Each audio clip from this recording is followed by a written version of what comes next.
고린도 전서 보시겠습니다. 고린도 전서 1장입니다.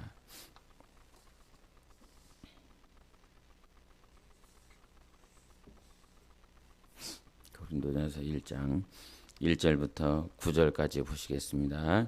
고린도 전서 1장 1절부터 9절까지 교독하겠습니다.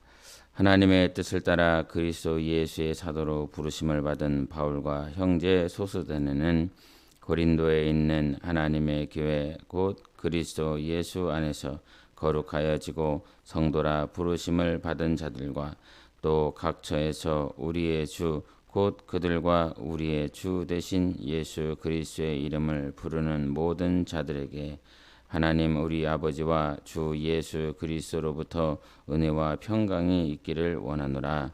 그리스도 예수 안에서 너희에게 주신 하나님의 은혜로 말미암아 내가 너희를 위하여 항상 하나님께 감사하노니 이는 너희가 그 안에서 모든 일 곧 모든 언변과 모든 지식의 풍족함으로 그리스도의 증거가 너희 중에 견고하게 되어 너희가 모든 은사에 부족함이 없이 우리 주 예수 그리스도의 나타나심을 기다림이라.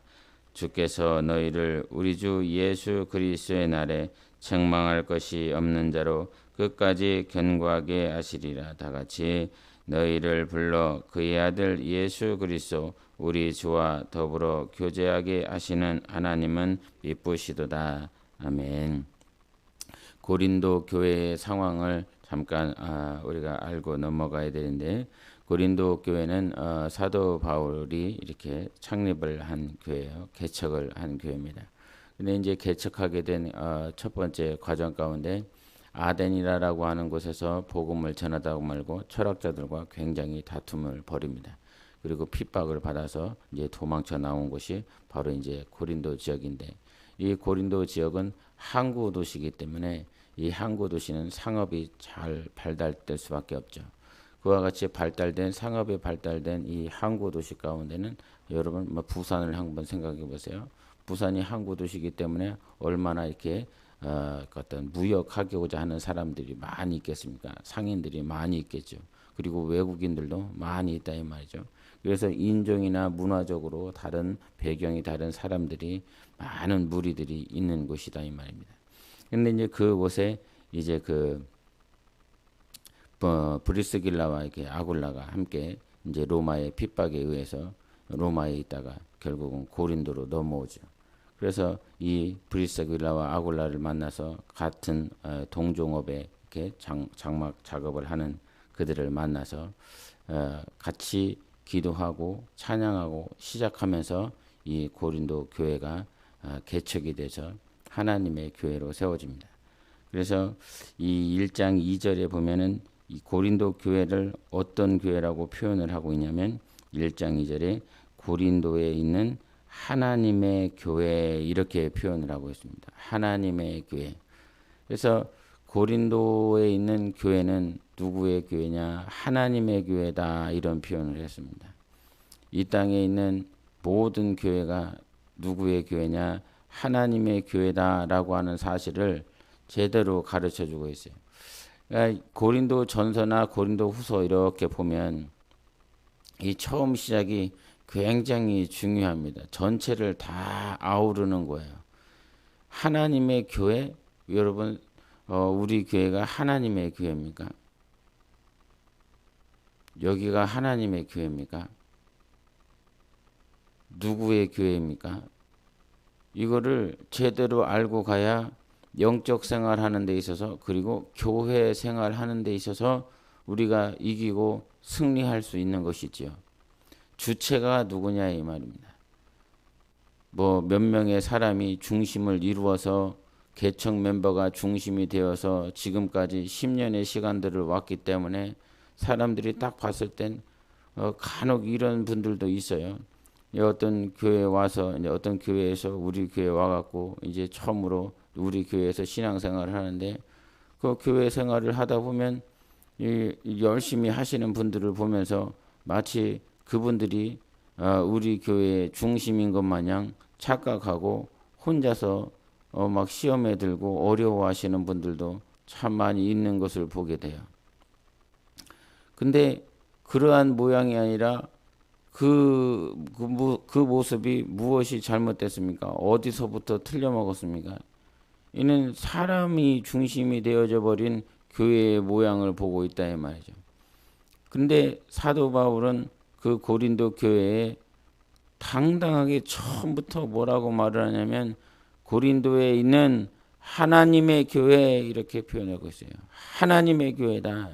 네 교회가 아니다. 아니면 누구의 교회가 아니다. 이러면서 표현을 하고 있는 것입니다. 왜 그렇게 말을 했겠습니까? 여러분이 고린도전서 1장에 잘 아시는 말씀 가운데 12절에 이런 말씀이 있어요. 내가 이것을 말하거니와 너희가 각각 이르되 나는 바울에게, 나는 아볼로에게, 나는 게바에게, 나는 그리스에게 속한 자라 한다는 것이니 그리스께서 어찌 나뉘었느냐 이 말이에요. 그리스도는 하나님 아닙니까? 야, 하나님이 어떻게 나뉠 수가 있냐 이 말이죠. 이 말하고 똑같은 것입니다. 이 신학자들이 과거 바울의 사역 역사를 이렇게 보면 그가 51세에 이 아덴에서 고린도 교회로 넘어가서 사역을 하기 시작하게 됩니다. 51세에 AD 51년에 그렇게 시작을 해서 언제 고린도전서를 쓰기 시작하냐면 AD 55년에 이 고린도전서를 쓰게 돼요. 그러니까 사역한 지 길어봤자 5년인 거죠. 5년 해서 이 고린도 교회와 관련성을 가지면서 5년의 시간을 보내요. 근데 여러분 이 5년의 시간이 지나는데 고린도 교회에 누가 등장하냐면 바울이 등장해요. 당연히 창립을 했으니까. 그리고 누가 등장해요? 아볼로가 등장해요. 그리고 누가 등장해요? 게바가 등장해요. 베드로가 등장한다 이 말입니다. 여러분 생각해 보시라. 5년 동안 이 고린도 교회, 하나님의 교회에 5년 동안 리더십이 몇 번 바뀌었습니까? 3번 바뀌었습니다. 3번. 우리 교회에 리더십이 5년 안에 3명의 인도자가 담임 목사 아니면 담임 목회자가 리더가 3번을 바뀌었다고 생각을 해보세요. 그러면 무슨 일이 벌어지겠는가? 이 한 번 리더십이 바뀌면 그 바뀌었었던 그 리더십에서 다음의 리더십으로 바뀌는 것이 굉장히 힘이 들고 어렵지 않습니까?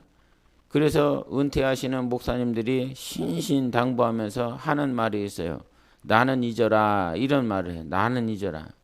그래서 은퇴하는 그 교회에 가지도 않고 설교도 하지도 않고 관계도 끊고 일부러 막 끊어버려서 이 성도들이 전에 있었던 그 담임 목회자를 어떻게 해서든지 다 잊어야 그 다음 리더십이 세워져서 하나님의 교회가 세워지니까 이거를 몸부림치면서 관계를 누가 끊고 싶겠습니까 여러분?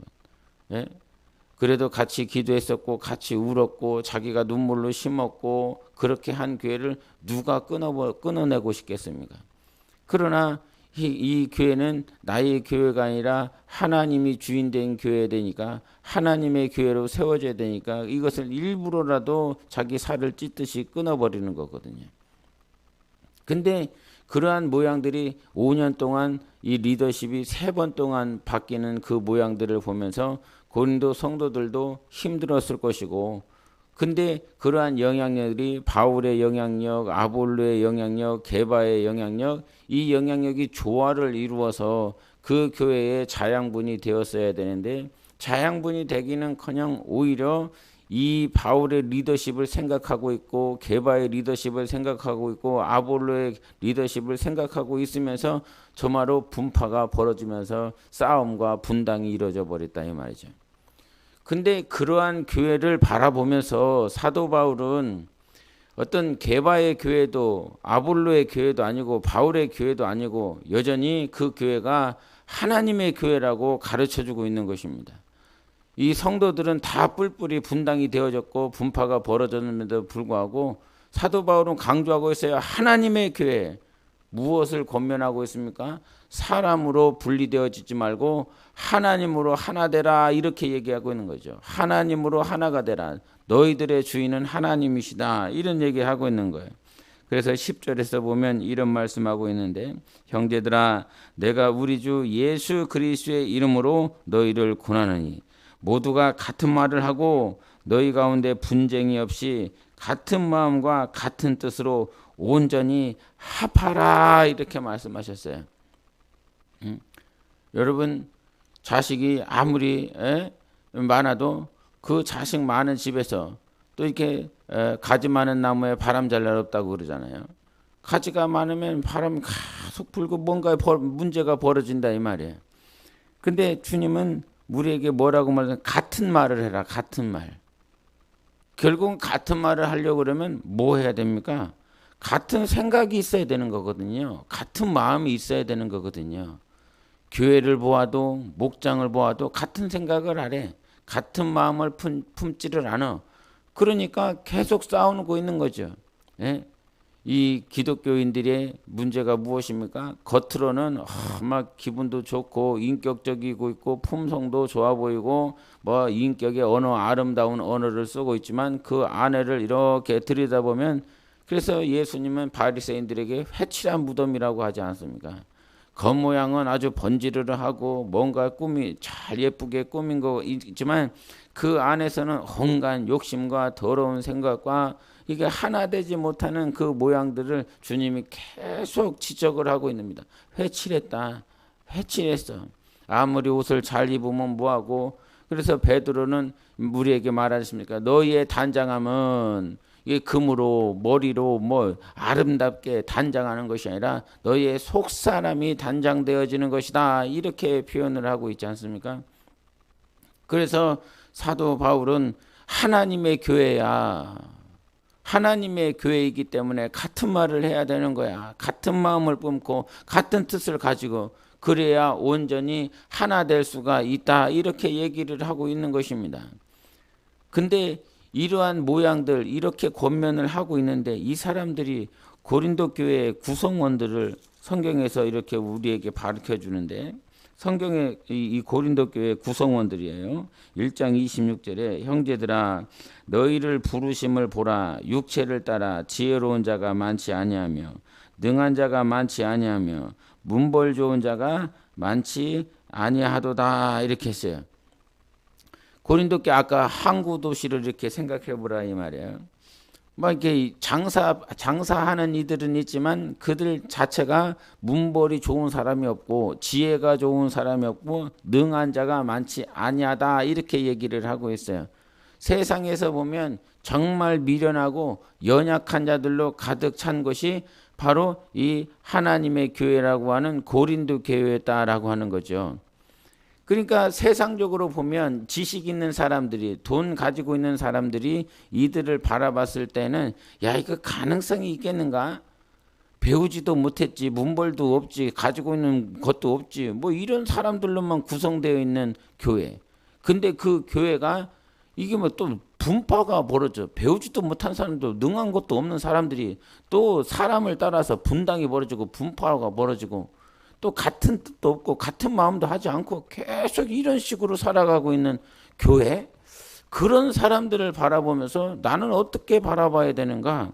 사도 바울이요 이런 표현을 했어요. 1장 4절에 그리스도 예수 안에서 너희에게 주신 하나님의 은혜로 말미암아 내가 너희를 위하여 항상 하나님께 감사하다, 이런 거죠. 예? 이게 천하고 미련하고 연약하고 거기에다가 막 분파가 벌어지고 싸우고 있고 너는 잘났고 우리는 잘났고 이렇게 같은 마음을 품지도 못하는 그런 사람들을 보면서 생각을 해보십시오. 예? 생각을 해보라 이 말이에요. 예? 주변에도 정말 이렇게 우리가 전도를 해보지만 예? 그 전도하는 곳에 가보십시오. 배우지도 못했어. 뭐 인품이 좋기를 해. 뭘 해. 근데 거기다가 막 싸움질을 하고 막 욕지거리를 하고 그런 사람들을 매일 본다라고 생각을 해보십시오. 소망이 있겠습니까? 희망이 있겠습니까? 아름다운 말이 나가겠습니까? 그들을 보다 보면 막 낙심이 되고 이런 어려움들이 있다 이 말이죠. 근데 사도 바울은 뭐라고 그럽니까? 내가 너희를 위하여 항상 하나님께 감사한다고. 그리고 더 더 이렇게 좀 충격적인 말이 뭐냐면 8절인데 8절에 이런 말씀하고 있어요. 주께서 너희를 우리 주 예수 그리스도의 날에 책망할 것이 없는 자로 끝까지 경고하게 하시리라. 이렇게 얘기했어요. 사람의 관점과 하나님의 관점이 이렇게 다르냐? 8절의 시작이 뭐라고 그러냐면 주께서 이런데 주께서 너희를 우리 주 예수 그리스도의 날에 책망할 것이 없는 자로 끝까지 경고하게 하시리라. 이렇게 얘기를 하고 있어요. 사람 같으면 포기할 것 같고, 사람 같으면 무슨 저런 교회 구성원들 가지고 무슨 교회가 세워지겠는가 이렇게 생각이 되어지는데, 사도 바울은 그러한 믿음이 어디서 왔냐면 하나님 때문에 있었다는 거죠. 하나님의 교회니까 하나님이 부르셨으니까. 그래서 1장 1절에도 예수의 사도로 부르심을 받은 바울, 이렇게 부르심을 강조해요. 1장 2절에도 성도라 부르심을 받은, 이렇게 했어요. 1장 9절에도 너희를 불러, 이렇게 얘기하면서 우리를 부르신 분이 누구시냐면 하나님이시라는 거예요. 사람이 부른 것이 아니라 하나님이 불러서 하나님의 교회로 구성한 자들. 그러나 그들이 세상적으로 봤을 땐 지식도 없고 지혜도 없고 능한 자도 없고 학벌도 없고 그렇게 미련한 자들이지만, 그러한 미련한 자들 부르셔서 하나님께서 예수 그리스도에 나타나실 그날까지 책망할 것이 없는 자로 우리를 세워주시겠다 말씀하고 있는 것이죠. 그래서 나는 오늘도 하나님께 감사되는 거예요. 여러분, 정말 같은 마음을 품지 못하고 같은 뜻을 품지 못하고 있는 그런 교회 구성원들을 향하여 감사 기도하고 계십니까? 하나님, 저를 내게 붙여주셔서 감사합니다. 하나님, 저가 나와 함께 있어서 참으로 감사합니다. 때로는 같은 뜻이 되지 못하고 같은 마음을 품지 못하는 우리의 모양이 있지만 저를 향하여 오히려 나는 감사 기도를 드립니다. 이런 사도 바울은 그랬다는 거예요. 여러분, 우리 신앙생활에 전적으로 날마다 잊지 말아야 될 것은 오늘 붙여주신 저 지체가 감사의 기도의 제목인 거예요. 감사를 하시라 이 말이에요. 저 감사. 그래서 저들을 통하여 사도 바울이 다듬어집니다. 예? 고린도 교회 성도들을 통해서 정말 마음이 아프고 쓰리고 막 그런 고난의 시간들을 보내지만 결국엔 이가 다듬어져서 하나님의 은혜였습니다. 하나님 감사합니다. 이런 고백을 하게 되는 자로 이가 또한 변모되어지는 것입니다. 여러분, 지체를 향하여 감사기도 하십시오. 같은 뜻을 품으십시오. 같은 마음을 품으십시오. 왜? 하나님의 교회니까. 그 하나님의 교회가 되어져서 주 예수 그리스도 오실 그날에 책망할 것이 없는 자로 세워지는 복되고 귀한 여러분 영혼 되시기를 예수 이름으로 축원합니다. 이 시간 함께 기도하겠습니다. 이 시간 기도하며 하나님, 우리는 하나님의 교회입니다. 세상에서는 미련하고 연약한 것 같지만 하나님의 교회입니다. 오늘도 우리가 하나님께 부르심을 받은 이 하나님의 교회가 하나님의 뜻대로 세워질 수 있도록 함께 기도하시겠습니다.